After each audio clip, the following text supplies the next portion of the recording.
Welcome back, everyone, to another episode of Fake Nerds Watch for Star Trek Lower Decks. This is the series where we go through all the Star Trek Lower Decks episode by episode, and I'm joined this week by no Downright Nerdy today. He's got a barbecue to get to, that bastard. Instead, I got Cookie from Just a Little Podcast. What's going on? How you doing, my friend? I'm doing okay. I'm glad you could be here. Glad we could get this episode out. Awesome. So why don't we just get right into it? What did you think about the fourth episode, which I don't have the title of? Tell me your thoughts, and then I'll say what the title is. Sounds good. I absolutely loved it. I think each episode has been getting substantially better and better, and I've really enjoyed this episode quite a bit. I know Mike sent us a message earlier saying that he enjoyed it as well, I think. Yes, he did.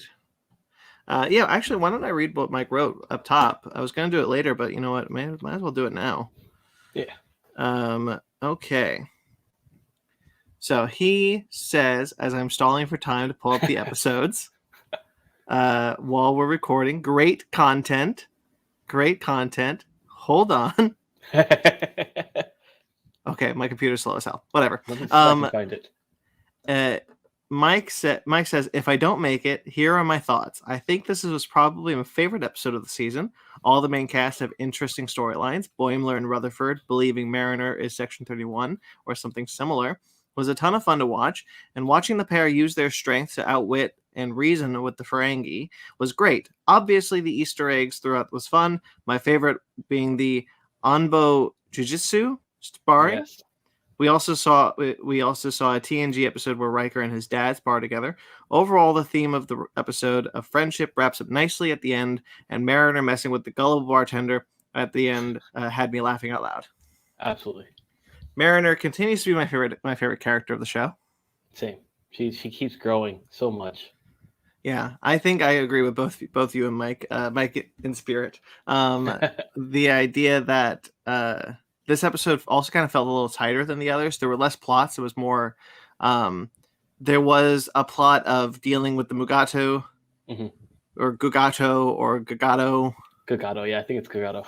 Well, they pronounce it differently every time they say it, which is a callback to the original series episode, because this is a species from the original series. He every single time that they say the name, I think because someone in the cast couldn't pronounce it, so they kept pronouncing it differently in the original episode and the original series. But I don't know if that's true or not. But there was the overarching plot of that idea, the Ferengi dealing with these Mugatos, but having kind of the subplot be a part of that. The subplot being whether or not Boimler and Rutherford believe that Mariner is this super spy Starfleet officer. Almost like a Section 13 officer, if you will. Section 31. 31. Thank you. The other way. Yeah. I like Section 31 as a concept. I think I think it's been overused in modern Star Trek. But I really like the idea that they're worried because they can't see why she would like him. Why she would like Boimler and Rutherford, because she's so different than the others. Do you think that's only because they know she's the captain's daughter? Do you think if that was eliminated, they would still have the same mindset of why she's still friends with us? Because we're like the lower deck in retrospect. I think so. Even in Boimler's case, I think he'd be confused because he knows that she's this badass Starfleet officer who plays by her own rules and does all these things that nobody else can do, and she's been on like 40 starships and been demoted 40 times. Like, I think that he would be confused when confronted with the idea of like, why is Mariner your friend? And and to Boimler and Rutherford, it can't just be, oh, she just genuinely likes us. Yeah, like there's got to be some type of plot behind it. Yeah, and I think that wraps up really nicely with the idea that like, yeah, Mariner just genuinely likes these guys. Yeah, for sure. And it's almost like an opposite attracts, if you will. They're like complete opposites. So, yeah, there's a lot of fun Easter eggs in this episode with the idea that the Ferengi They call these like the holdout Ferengi Yeah. species. Because in the original, in Star Trek: The Next Generation, the Ferengi were supposed to be, they were going to be the main villains of Star Trek: The Next Generation before they were like, these guys kind of suck. And that's why the first time I see them, they're kind of scary. They're hunched over and they're talking about their teeth, and they got these laser whips. Yeah. So we see the laser whips return. So I thought that was fun. The thing that Lower Decks does really well, I think, is just bringing back concepts that have just been lost to Star Trek. Absolutely. And even like Deep Space Nine, like I always have a vision of Ferengi from Deep Space Nine. So that's my go-to when I think of them. And I always think of like being in the bar and just like really laughing and the energy that they kind of give off. And then you're seeing almost a different side to them that you don't normally see. So I think that was really, really cool concept. And the money factor is still there. That concept of I need like revenue. That is so cool. I love that. And they finally asked the question, why don't you just replicate? You can replicate anything. Why do you need latinum? Yes. It's so really, really happy to finally point that out. Like, yeah, it's really strange in a world with replicators. Yes. That they can, like, even the concept of a bar is weird, to be fair. Like, if you can just go to a bar and there's going to replicate food for you, or you could go to your place and replicate the same food. Yeah. I think it's maybe just because of like hanging out with people, but in the same retrospect, it's like, why do you need a bartender? Yeah. Like, what is the point of having a bartender if you literally just go to a replicator, get the food, get your drink, and then you walk back to your table? So now there is the idea that synthahol. We've heard that synthahol does not taste the same thing as alcohol. Yeah, correct. So there's and that aspect I kind of see where it's like a bartender would have the good stuff, would have the stuff that's not synthetic. But if you're just making synthetic food, like what are you doing? Yeah. Speaking of wine, I want to say maybe it was like a year ago, 2 years ago, when they were announcing Picard, they brought out Picard wine. Did you ever hop on that train? Because I really, really, really wanted to buy it. I was this close. You were? Okay. So I'm on the same. Okay, cool. I was this close, and then the pandemic happened, and I was like, I can't afford it. Yeah, that was me. I was like, oh. And you can't just buy one. You have to buy two because you want to keep one, and then you want to be able to drink the other one so you can actually try it. Yeah. So, yeah. I almost did it. I honestly, they still sell it, so I might do it before Picard season 2 drops. There you go. But I don't really drink. I'm not really a wine drinker. It's just the idea of having a Picard wine was engaging to me, if you will. For sure. Anyway, so yeah, there's the two plots that are intertwined. The A and the B plot, I think, are really well strewn together, and then there's the plot with the captain being swindled by the guy who's leaving the planet. Yes. And he explodes his ship. Yeah, that wasn't my favorite part of the episode. That one kind of bogged it down a bit, but there's very little of it in this episode. That didn't really matter. It reminds me of from TOS. I can't remember his name now, and he was also in TNG, and it's slipping my mind. But he was like a merchant dude that kind of traveled around. He's the one. Oh my lord, I cannot remember. He's a big dude, curly mustache. Yes, Mud. Yes. So that was like for me, it was a representation of him in this retrospect. A little bit. Well, he's not in TNG. He shows up in Discovery. Okay, gotcha. Yeah. Yeah, Mud would be dead by the time TNG rolled around. Gotcha. And it's really weird that he's in Discovery. And it's Rainn Wilson. That's a weird. that was weird.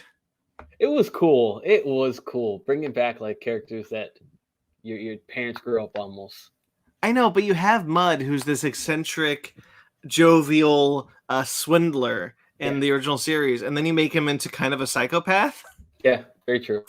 Then your prequel show, I don't know. Discovery oftentimes is misguided.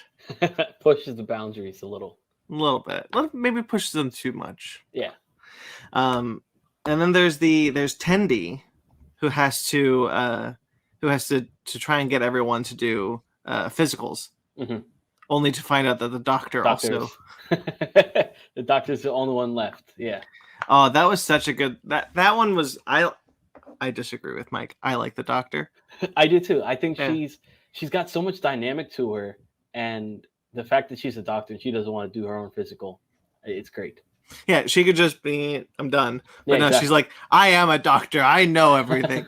And the fact that they're like running through the Jeffries tubes and Tendi breaks her arm. Mhm. And I kind of like, because we often see like the doctor is this like really gruff character, and to get that kind of compassion, I was like, oh my God, kid, I'm so sorry.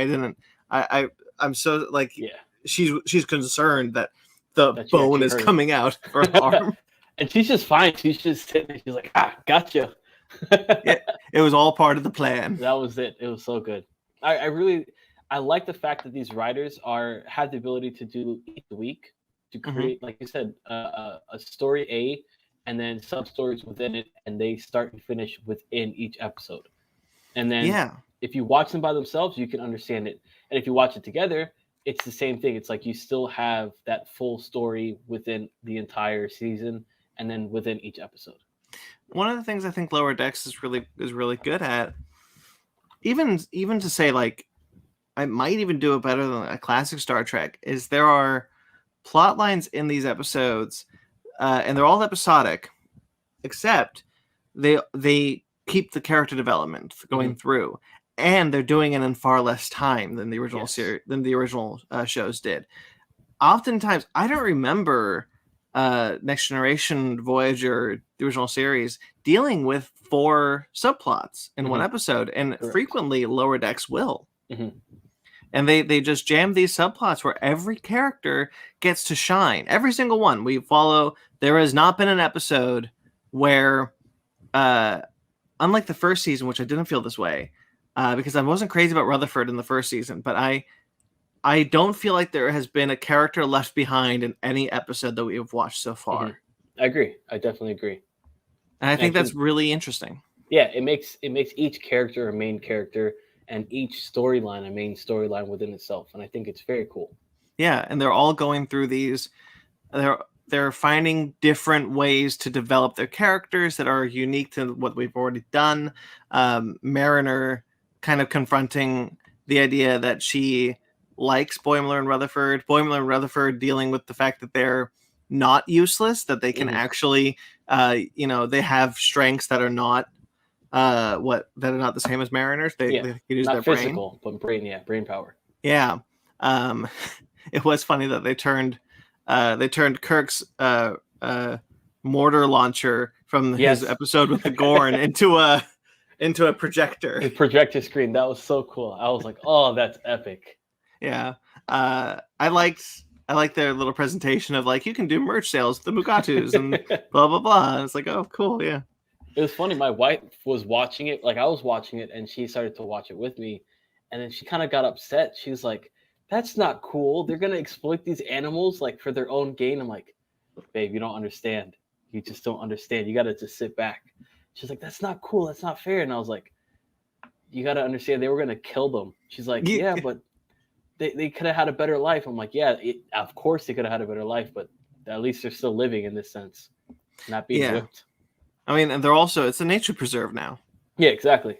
Yeah, I mean, it's what we do with zoos. Yeah. They just basically made a Mugato zoo. That's with a bunch of like merchandise sales. And the merchandise sales will be more than enough for the Ferengis to get as much gold pressed platinum as they want. There's also, although I will say that the Rick and Morty-esque, the Rick and Morty-ness of the show does come out in ways that I don't like it to. Could you explain? Yeah, so Rick and Morty is, it's very clear that this is a Rick and Morty clone. For sure. Solar Opposites, Star Trek Lower Decks, they are Rick and Morty clones. I think Lower Decks is the better of the Rick and Morty clones, to be fair.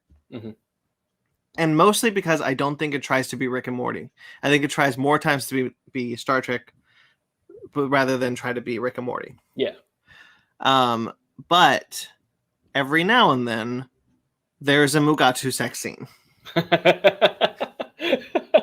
It's so great. Where the Rick and Morty-esque, the Rick and Morty-ness of the show appears, and that's where I kind of, as an idea, I'm not inherently against it, but it does, when it feels like I'm watching a Star Trek show most of the time, and then every now and then a Rick and Morty show shows up. Yeah, and exactly, and that was just I think maybe the fact that you had two species or the species having sex, and then out of nowhere you had like one of them kind of show its dominance and kind of attack, and then all of a sudden just like, nope, I'm just gonna sit and watch. Yeah, And it's like, what? and he jerks off his horn, and I'm like, Exactly. I get it, I get I get this is your humor, but like, I forgot I wasn't watching a Star Trek show for a bit. Do you think that if it wasn't in the scene, like that scene was completely gone, do you think it would take away from the episode? Or do you think it actually enhances the episode, showing a realistic side of space and different creatures having the ability to reproduce? That's a good question. I don't think as a joke it's necessary in the moment. Okay. But I also don't think it doesn't work. Mhm. I just think that like you could have done they're still being attacked by the Mugatos and they have to run away. Like I don't think anything changes if they're just under attack and not waiting for them to finish. Yeah. But that's it's the humor that they're trying to be. A lot of the writers of the show come from Rick and Morty. I get it For sure. It was still funny, nevertheless. I still enjoyed it for what it was. Yeah. And yeah, I had fun. Yeah, I mean the show at the end of the day is a comedy. Yeah, absolutely. I hesitate to call it a parody because I don't actually think it's parodying Star Trek. It is more of a comedic tribute. Yes, I agree with you. Because I feel like it's not making fun of; it's making fun with. Yes, I think Orville walks that same line, a little bit more family friendly line, but just a little bit. Yeah, I think Orville walks the same line of we're not a parody, we're just a comedic take. Mm-hmm. I'm so excited for Orville. Season 3 just finished filming. I'm so excited. Oh, it's funny because like my wife and I watched that religiously, and I got into Star Wars, got into Harry Potter, got into Star Trek. Those are like her three main things I got her into. And nice. For Star Trek, she liked it, and then we saw Orville came on for season 1. She started watching it. She's like, "Oh, this is great! This is so funny!" And she loved it. And then this giant gap of 2 years where there's no Orville. Yeah. I was like, oh my God. I'm really hoping that it hasn't been canceled because I really enjoyed it. Two things happen. I don't mind doing tangents on the Fake Nerds Watch show. Two things happened. One was Disney bought Fox, which put the Orvilles, which put a lot of shows in jeopardy that Fox was producing. And the Orville wanted a third season but wanted more money. So the compromise was not to get canceled because Seth MacFarlane has dirty pictures of someone at Fox that he is using to blackmail to keep the Orville. Well, keep it going, please. Because the Orville is definitely like his passion show. I firmly believe that the only reason why he is still doing Family Guy is because they're letting him do the Orville. Gotcha. Because I think he is done with Family Guy. But they moved it to Hulu. Mm-hmm. So it's going to be a Hulu exclusive now because it did really well on Hulu anyway. And then the pandemic happened. Gotcha. Just before they were going to start filming, the pandemic happened. So they had to wait. But they finished filming, and so it should be out probably beginning of next year. Nice. Very nice. Yeah, I'm stoked. I agree. You know what they should do? They should just release the trailer for the Orville Season 3 during Star Trek Day. Take my money. Can you imagine? I would be so happy. I'd be so thrilled. Star Trek Picard Season 2 trailer. Star Trek Discovery Season 4 trailer. Orville Season 3 trailer. Everyone's confused. Everybody, right? That's so cool. Speaking with Lower Decks. Yeah. Do you foresee anybody besides? Who would you want to come back? As far as out of all of Star Trek, who would you want to come back and see in an episode and see a different side of them that they wouldn't be able to display in a normal Star Trek show? Well, we've already gotten Riker, which is always my pick because he's my favorite. Mm-hmm. Tom Paris was a fun choice, even though I wouldn't normally have picked him. Oh, probably. You know what? He's dead. The actor's dead, but the character's still alive out there. I was gonna say James Doohan as Scotty, because Scotty is technically still alive in the Next Generation timeline. Correct. But the actor passed away some years ago. Mm-hmm. Probably Geordi then. Okay. That'd be a good pick. Geordi or 7 of 9 would be fun to see. Nice. Very nice. Yeah. I like that. I think Geordi would be a good pick with or without the visor. It would be without because he's got the eyes now. Okay. Gotcha. Yeah, you want to keep that in continuity because I thought that was awesome when they were just like, no, he's just bionic eyes now. He's good to go. It is cool that we see some people with the Geordi visor in the background of Lower Decks often. Mm-hmm. Yes. I think that's where Lower Decks is able to kind of shine because they don't need to worry about a makeup budget. They can draw any background characters they want. Mm-hmm. Absolutely. We get more Shax in this episode. I like Shax a lot. I think he's a fun character. Yes, I agree. That bartender, as Mike alluded to, is really cool. I thought that was a good pull, to just bring out randomness, and it's like anything's possible with that, and creating your own storyline through his imagination. Yeah, and the idea that like Mariner started the rumor to be left alone is kind of sad. It really is. It really is. And then it didn't even made it worse for her because now her friends are like, is this true? Is this not true? And they wanted to find out. Yeah. At the same time, they do want to stay away. And then Mariner makes, at the end of it, she makes another proclamation that these two guys are like the best that ever lived. We never said the name of the episode. Mugato Gumato. That's it. That's the episode's title. I love the jiu-jitsu part, though. I thought that was so cool when she started out and they're like, oh, we've been practicing all night. And she's like, oh, so I can go normal on you. Okay. Oh, that's so cool. And she just kicks their ass and like just destroys Boimler throws up and Shaq shows up. Don't worry, I still got 30 minutes. You can keep going. And he's just hanging out. That was so hilarious. Just destroys them. That's not the first time we've seen that either. That was in season 1. Returning to that idea. The future 80s future sports are crazy to me. I was just watching Battlestar Galactica. Oh, good. And I'm just because I'm showing it's my favorite show. And I'm showing my girlfriend for the first time. Fiance, sorry. I'm showing my fiance for the first time, and she asked me about the game that they play called Pyramids, and they updated it for the 2004 show, but the original show was just like they had like these horrible Tron pads and these like big old padding and the throwing balls across the court. It's like this is a weird sport. That's hilarious. The 80s just made it the weirdest sports, I think. Craziness. But one of the things that I think is fun about Lower Decks, to keep going back to that, is that Lower Decks brings the fun of the classic 80s, the classic 60s, even sci-fi-ness of Star Trek back to the modern Trek audience, in a more comedic way. Because let's face it, a lot of that stuff is silly. Yeah, absolutely. But to kind of revisit it and to remind audiences that Star Trek isn't just a war with the Dominion. It's not the mirror universe. It's not wrestling with Data's humanity. It can be giant green space hands or Abraham Lincoln flying through space in just a chair. Exactly. Like it can be that stuff. Open to possibilities. Yeah. And I think it's because it is animation also is inherent to why the success is there with these elaborate tropes on the 80s. Yeah.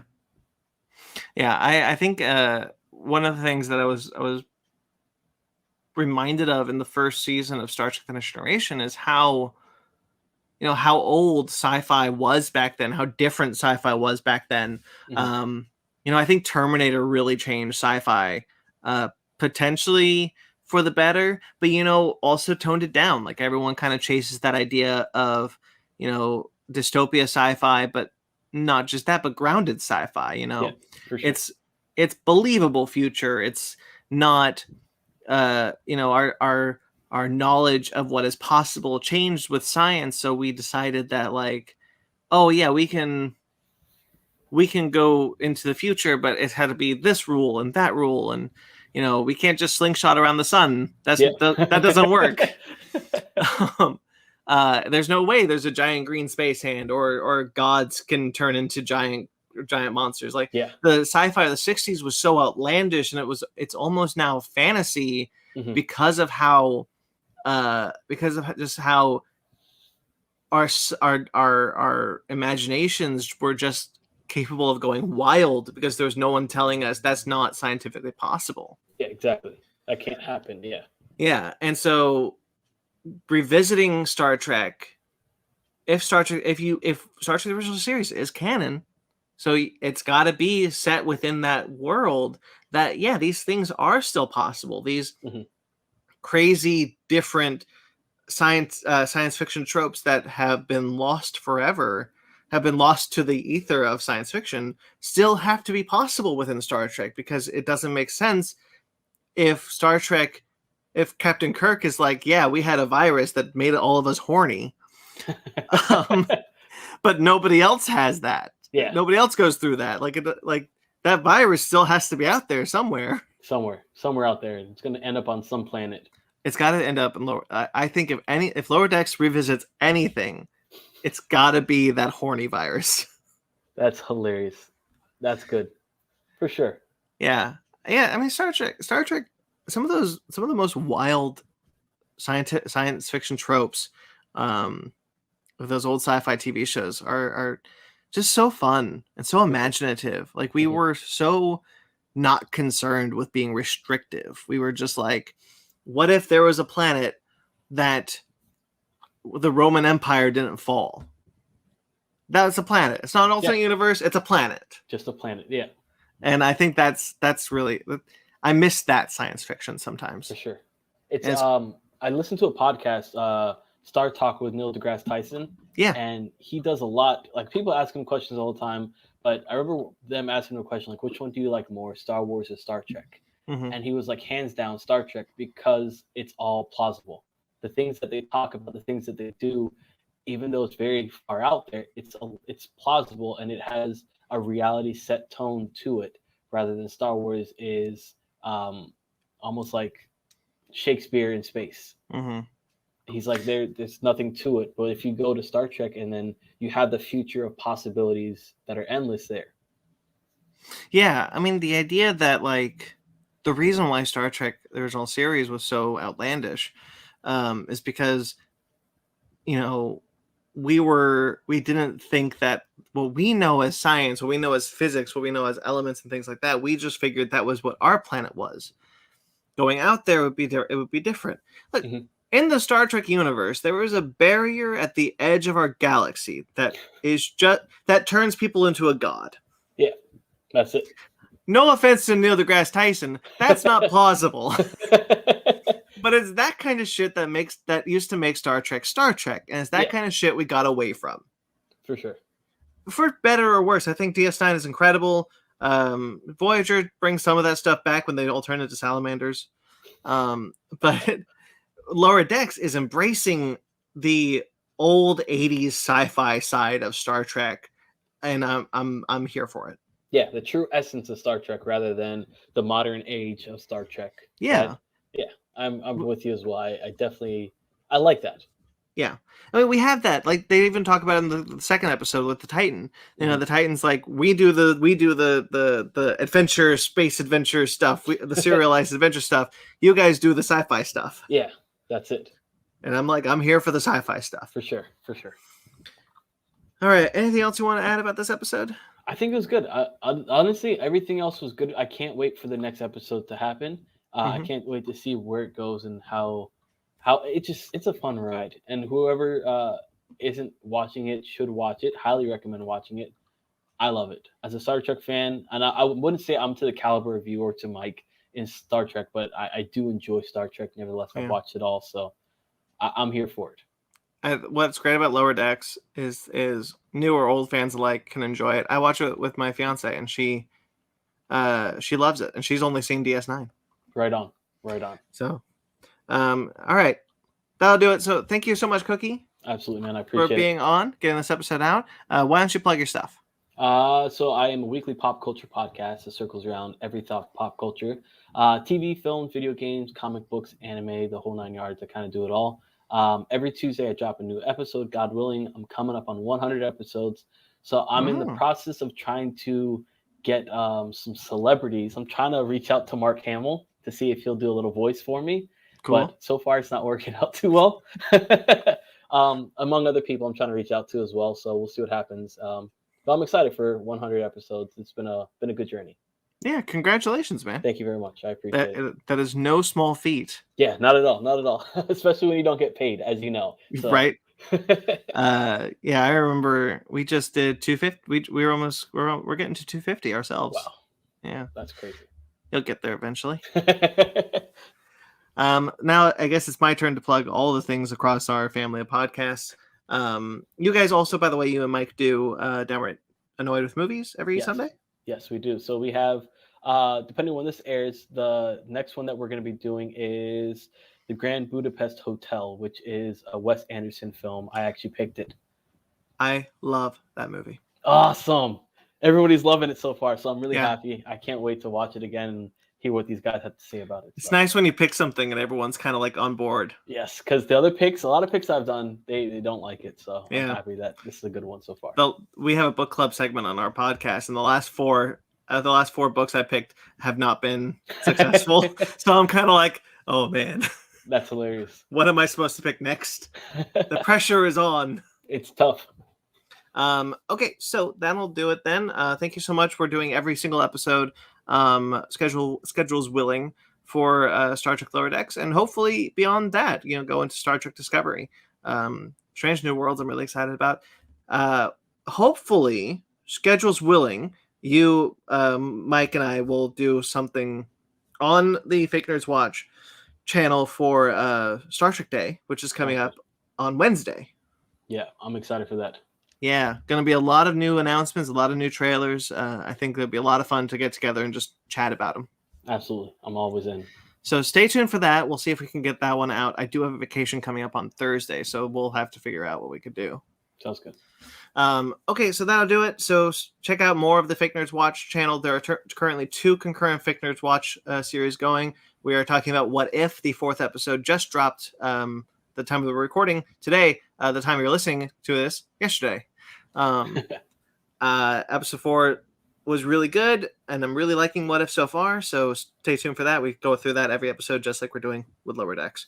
Make sure to like this video. Make sure to subscribe to this channel. You can get other things such as Basement Arcade, which are our video game show, where we do Let's Plays. We just finished a run-through of a game that I won't say what it is yet, but I'm very excited to release it. Awesome.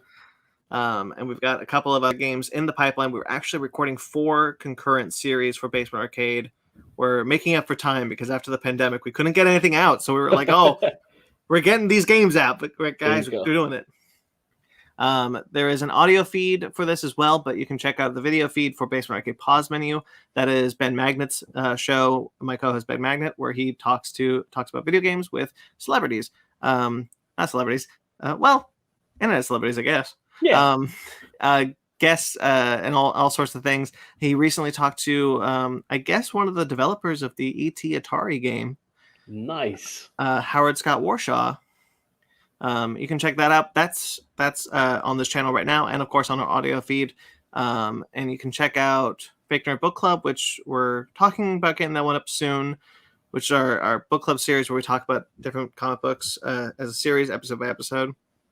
And then Animation Station, probably recording a new episode of Animation Station soon for Adventure Time Distant Lands. The latest episode just dropped, which I completely missed. So stay tuned for that. And of course, you can check out the audio show Conversation, which is a podcast where I talk to podcasters about fandom and their fandom and how they interact with their fandom pre and post podcasts. It's a lot of fun. It's I think it's okay to say that's my favorite show I'm doing right now. Awesome. So stay tuned for more episodes of that. I have Christian Renteria coming up this week. You got your plate full. Yeah, it's a lot. Well, I'm not on all the shows. Still a lot to juggle. I don't do all of them, which helps. There you go. But you can check out, of course, the Mothership Podcast, the Fake Nerd Podcast, where everything comes from. The Fake Nerd Podcast is a weekly pop culture show where we talk about news, movies, comics, TV shows, all sorts of things. We just put up an episode about Shang-Chi and the Legend of the Ten Rings. That is up, audio and video, by the time you're watching this. Coming up is probably Malignant, which is the new James Wan horror movie. Right on. That goes live every Sunday. That's our live recordings, and then it comes up Monday audio. So that's that. You can find, of course, all the social medias are the Fake Nerd Podcast. We have a Patreon where you can get an exclusive shirt, and of course other tiers. And we have a TeePublic where you can get a bunch of other shirts, mostly our logo stuff, but also my favorite, which is I'd rather be a true fan. I'd rather be a fake nerd than a true fan. And that's all there. You can get masks. We've got masks with our logo on them. You can get those. And that's everything. I'm at BT McClure on Instagram and Twitter. Cookie? I'm at Just Little Podcast on Instagram and Just Podcasting on Twitter. And Mike is, of course, Downright Nerdy on all the social medias, right? I believe so. Yeah. No, he's nerdy. He's Nerdy Downright on Twitter, but he doesn't use Twitter, so don't worry about it. Subscribe to Cookie's channel. His podcast, subscribe to Mike's YouTube and podcast. And until next time we see us, guys, live long and prosper. Take care, y'all.